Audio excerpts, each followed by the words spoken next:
I'm here with Alex, who is the Fast Plasma Investigation Operations Lead for the Magnetospheric Multiscale mission. How you doing, Alex? Good to be here. Now tell me, when it comes to engineering, what is your job? What have you done with the MMS program? So I've actually been on the MMS program with FPI since 2007. My day-to-day job is making sure the instruments keep running. So looking at the data coming down, checking all the voltages, the currents, making sure that we keep them operating as long as we can. And that includes calibration, it includes processing science data, any kind of anomaly. If we see a spike in a number or a dip in a number, we trace that down, find out root cause, and interfacing with the spacecraft, the other instrument teams. How is the Fast Plasma investigation operating in orbit, compared to the way it was when you tested it here on the ground? It is almost exactly the same. One of the things we were very happy about is how closely the instrument performs in flight as it did in ground testing. The calibration matches up almost perfectly with the ground calibration. The science coming through looks great.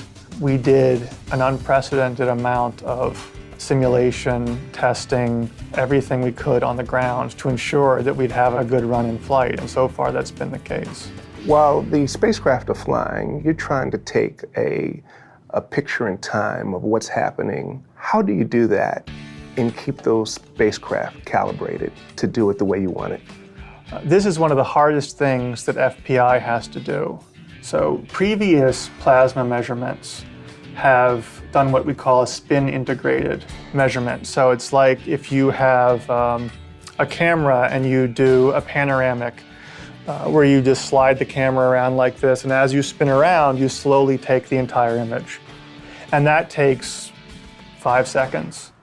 On FPI, we need to capture the entire sky in 30 milliseconds, so 100 times faster than any previous mission. So we actually have 32 cameras, if you want to call them cameras, simultaneously capturing data. And we need to stitch all of those together into one set of images. And that's the hardest part of this calibration, is making sure when you put all these things together, there's no discontinuity, there's no offset. Everything looks perfectly smooth when you look at the data at the end of the day. The orbit of MMS in this phase is just shy of 24 hours. 12 hours of that are prime science, what we call the region of interest.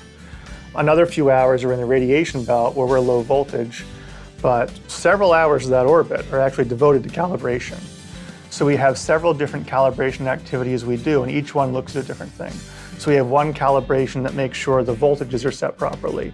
So if we say, I want 100 volts here, we make sure it's 100 volts, not 110 volts.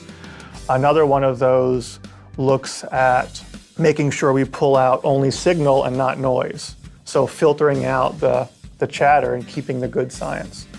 Once we get calibrated, we then have to choose which data comes down. MMS as a whole only takes down a small percentage, like 2 or 3%, of the total high-resolution science data that we capture.